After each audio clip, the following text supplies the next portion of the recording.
Bonjour, bonsoir et bon dé. Bienvenue dans la semaine rôliste d'Arsène pour la semaine du 12 au 18 août 2024.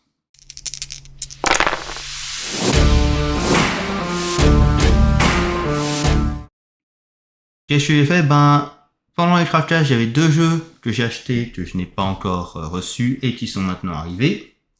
Le premier est Charm Trip. Un petit jeu bien sympathique de jeunes sorcières de leurs aventures dans une école magique, principalement.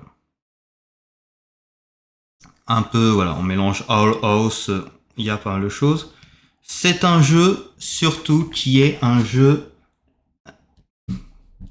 Belonging Outside Belonging, donc un jeu sans meneuse et sans dés. Pour vous résumer simplement le BOB, donc le Belonging Outside Belonging, le Bob en quelques mots. Prenez du propulsé par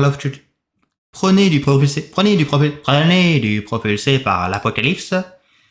Vous enlevez les dés, vous enlevez la meneuse et vous avez à peu près le principe. Ce jeu-là est aussi un jeu que j'ai pris parce que déjà il est bien beau, il est sympathique. À l'intérieur, c'est joli, c'est bien fait. Voilà, juste ça rappelle les petits colornets, les petits coloriages, c'est bien. Moi j'aime bien. Et c'est un jeu de la scène LATAM, c'est-à-dire la scène d'Amérique latine. Voilà, pour avoir un peu d'international. Et franchement, là, il y a à l'arrière, il y a les différentes classes. Voilà, je sais pas s'il peut voir. Il peut améliorer un peu la vue, mais elles sont très jolies. Elles sont très sympas. J'ai hâte de tester. Je l'ai lu pour l'instant assez rapidement. Après, un truc que je vais reprocher, c'est pas beaucoup de. Après, il y a pas mal d'idées pour faire le setting, pour faire ensemble, mais parfois devrait aider un peu pour ne serait-ce que des amorces pour entrer, pour déclencher les choses, pour expliquer quel genre d'histoire on va vivre avec ça, pour expliquer un peu plus. Voilà, quand personne à table ne sent lancer une idée, quelqu'un doit bien lancer une idée, et ça explique pas de petites idées de rebond quand c'est le silence. Ça, c'est un truc qui me manque, je trouve. Ensuite, j'ai aussi pris Pacts and Blades. Je l'ai principalement pris parce qu'il parlait de faire de la magie à partir de pactes. Le concept m'intéressait, donc je l'ai pris. Alors, vous voyez, Pact and Blades, Morkotian Fantasy, donc de la fantasy à la Morkoch. Un jeu de rôle minimaliste de Sword and Witchcraft pour des campagnes courtes et des sessions rapides. Pour le système, c'est en soi, on sent l'influence, je pense que beaucoup de jeux ont eu de PBTA, vu que c'est 2d6. Après, par contre, c'est les taux de réussite partielle de succès total ou d'échec sont dépendants de la difficulté. Ça change un peu les choses. Vous avez tout un petit tableau qui vous dit, voilà, quels sont les nouveaux taux pour vos niveaux. Effectivement, minimaliste, oui. Minimaliste au point qu'il y a une chose qui manque, que j'aime bien avoir moi dans les jeux. Il n'y a pas d'univers là-dedans. Et quand je dis pas d'univers, je veux dire pas de choses qui sont. Il y a des dessins qui sont sympas, qui sont peut-être certains ont l'impression de tirer des domaines publics, mais il n'y a pas. Voilà, c'est pas mal de domaines publics, mais il n'y a pas de choses qui donnent un univers déjà joué dedans. Ne serait-ce que des bribes. Donc ça, c'est quelque chose, il faut connaître les références. Donc il faut vraiment connaître Mortlock pour jouer parce qu'il n'y a pas de setting. Il n'y a pas de scénario pour guider alors que c'est un jeu classique, on va dire, c'est avec meneur et autres. Il n'y a pas de scénario, ne serait-ce qu'un petit scénario de base, petite amorce d'introduction. C'est un truc qui manque, je trouve. Sinon assez sympathique. À lire un peu plus, surtout la partie Path of the Pact, pour tout ce qui est. Mais vraiment, quand on dit minimaliste, là, il y a certaines choses où ça a un peu changé. Par exemple, voilà, tiens, là, on voit bien une chose que j'aime pas. Le 25, là, Il y en a d'autres, des chiffres, on a l'impression, voilà, le 27 surtout, on le voit bien. On a l'impression que les chiffres des pages se rentrent dedans. C'est peut-être un problème de la police, mais parfois on a l'impression, surtout avec les 7, le 8, voilà, le 28, là on voit bien.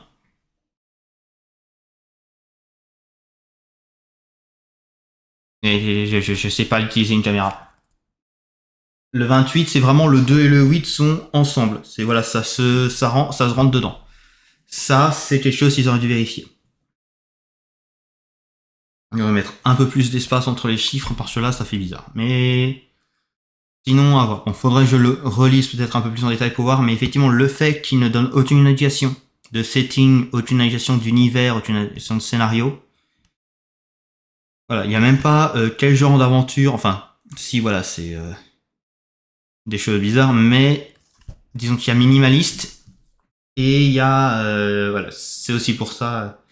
Bon, c'est aussi pour ça que j'ai tendance à ne pas recommander les jeux en une page pour les débutants.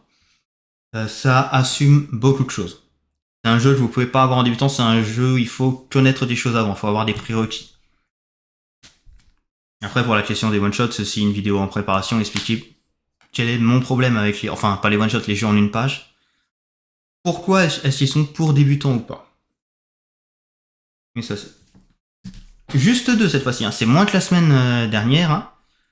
Mais ils étaient dans la même bourbe. Et là, j'ai reçu un mail comme quoi il y avait à avoir une livraison. Je ne sais pas ce que c'est. Peut-être que c'est Altered. Peut-être que c'est un autre qui a pas mal de financement. Je crois que c'est Altered, oui, qu'ils ont annoncé. À voir quand je recevrai cette semaine. Je me suis baladé en... Alors, je vais dire en ville hier, parce que par habitude. Et au magasin librairie, dite librairie librairie japonaise où j'ai vu un livre en promotion. C'est pas du jeu de rôle, mais des cahiers d'obscurité que je me suis acheté. Qui avait l'air intéressant. Bon, après moi, voilà, j'aime bien l'image déjà de base, donc ça aide les couleurs. C'est stylé de faire ça en bleu. Mais vraiment, ça avait l'air sympa, donc un petit livre de fantasy que je vais lire, qui va rentrer dans mes lectures. Ça tombe bien parce que j'ai des moments où je n'ai pas d'internet. Donc faut bien les occuper. Ça fait combien de pages ce truc? Page 500. Enfin 460 là que j'ai vu à la fin. Ça va me prendre un petit peu de temps pour la lire celle-là. Mais c'est pas grave, on la lit. Mais effectivement que je me suis un petit achat comme ça que je me suis lu. Parmi les lectures de la semaine, j'ai aussi continué à lire, comme la semaine dernière, Stone Burner. Qui toujours... vraiment, le système me plaît. J'ai envie, quand je le lis, j'ai envie de créer un jeu en utilisant ce système. Et vraiment, là, je suis en train de préparer... Voilà, c'est aussi un projet pour la chaîne. Pourquoi je le lis? Parce que j'ai envie de créer une série de vidéos qui s'appelle Que voler dans...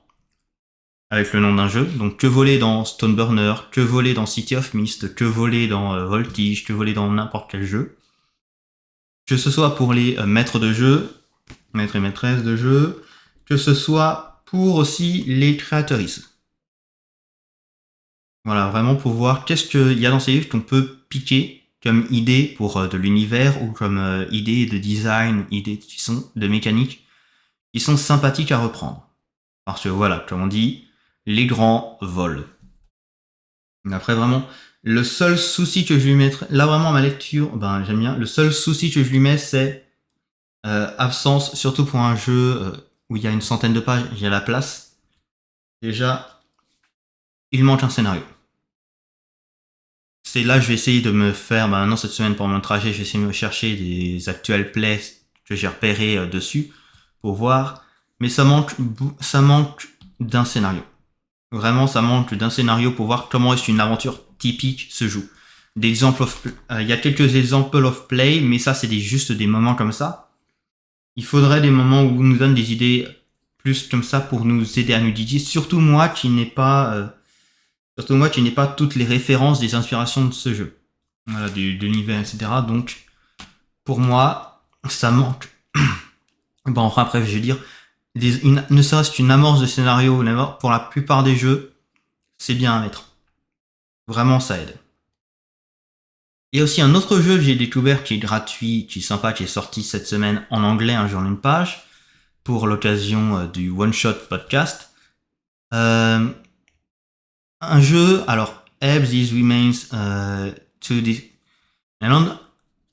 Je vais mettre le nom, là d'un seul coup je ne me souviens plus, donc je vais mettre le nom en gros sur l'écran. Mais un jeu où le principe c'est vous devez essayer de ramener des restes humains de votre famille là pour les ramener à Disneyland et enterrer ou répandre les cendres selon ce que vous tirez là-bas. Avec en plus bizarrement Disneyland, il y a de la magie dedans. Il y a de la surveillance, c'est un jeu où il faut être discret. Et à la lecture, j'ai bien aimé. À la lecture, il y a des idées sympas, et puis voilà. Ça peut se faire dans un autre parc d'attractions, mais c'est vrai que dans la vraie vie, il y a des gens qui viennent répandre les cendres de leur famille là-bas. C'est un vrai problème qu'ils ont.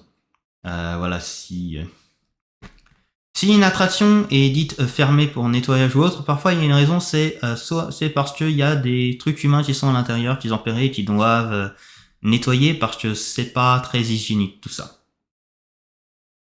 Vraiment, on vous dit de le faire, mais franchement, ne le faites pas. Mais le petit jeu est très sympathique. Peut-être à le proposer quelque part, mais que j'aime beaucoup à la lecture de cette petite histoire de il faut qu'on arrive à Disney, il faut qu'on réussisse à cacher les champs plus ou moins bien selon les instructions qu'on a à tirer, et après il faut qu'on réussisse à se barrer sans que les gardes de la grande souris ne viennent, parce qu'il y a un peu de choses bizarres qui se passent à Disney en même temps. Mais bon, c'est Disney. C'est Disney. Voilà, c'est ça. Cette semaine, qu'est-ce que j'ai joué cette semaine? Cette semaine, j'ai fini une mini-campagne de Rika. Donc j'ai parlé dans la vidéo d'aujourd'hui, je crois, oui, du 19 pour une aventure, une séance sensationnelle.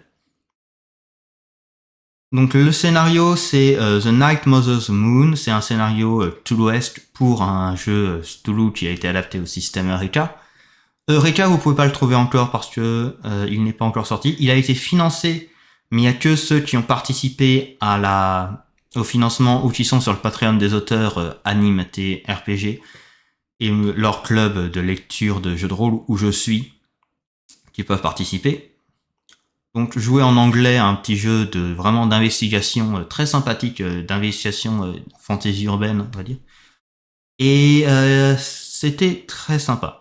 Les dés nous ont... Bon, ça je vais le dire dans la vidéo, donc c'est une petite redite, mais les dés nous ont détestés pour cette dernière séance. Ça, je sais pas ce qui se passait. Pourtant, alors, c'est pas du PBTA, mais c'est dans le même ordre d'idée d'avoir des 2d6 et 7 moins, enfin 6 moins, c'est mauvais, 7, 9, c'est un résultat moyen, 10 plus, c'est une bonne réussite. Ça reste. Mais là, on a fait beaucoup de 6 mois. Vraiment beaucoup. Et quand on fait 6 mois et qu'on devient blessé, on perd des talents de dés, on a des malus en plus, donc on continue de reperdre et reperdre. Mon personnage est tombé dans les pommes, est tombé en tout cas hors combat, on va dire, voilà, 2 fois. Enfin, tombé dans les pommes une fois, et il était à 2 points de vie de la mort définitive à la fin de la session. Vraiment à un moment, alors que c'était la session où on faisait le rituel pour chasser la mère de la nuit. C'est pas le moment idéal. Séance aussi, on a découvert que l'une d'entre nous n'était pas humaine, mais était une poupée de porcelaine. Ceci explique pourquoi elle ne pouvait pas parler et elle utilisait un tableau, enfin un crayeur pour écrire, et qu'elle avait toujours des lunettes de soleil pour pas qu'on voit ses yeux qui ne clignent pas. Et disons que c'était toujours un bon moment pour le découvrir en plein milieu visuel alors qu'il y a tout qui bouge autour de nous. C'est... bon. Après, on est gentil. Mon personnage, c'est pas la première fois qu'il fait face au surnaturel, mais il en est déjà traumatisé. Mais là, vraiment, c'était une bonne petite séance. En plus, c'était juste la fin, bonne petite séance. Bah, déjà, on a eu du mal, on a perdu du temps avec le couloir rempli de zombies. C'est bon, est-ce qu'ils nous regardent? Est-ce qu'ils vont bouger pour nous avoir ou est-ce qu'ils vont juste rester là?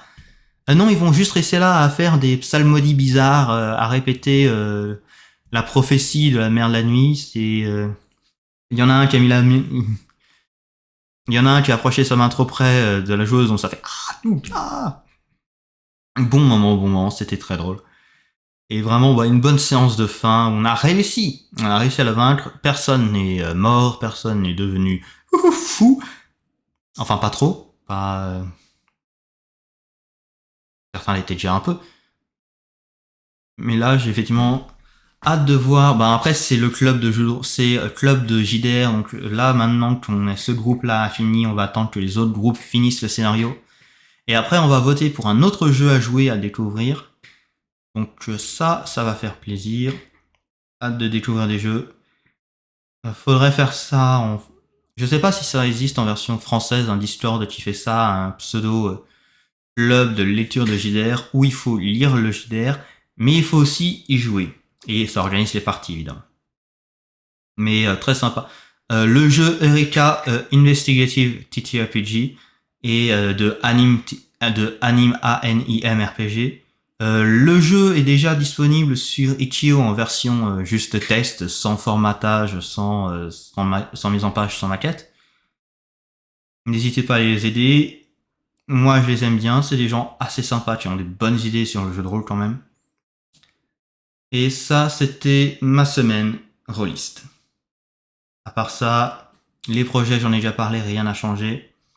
J'essaye de bosser un petit peu sur mon autre projet de jeu en une page, Chaos at CosplayCon, où les cosplays des gens prennent vie et prennent le contrôle des cosplayers. Mais c'est tout le monde. Et après, ça risque fortement d'être mis en pause à cause de la vie professionnelle. Mais ça arrive.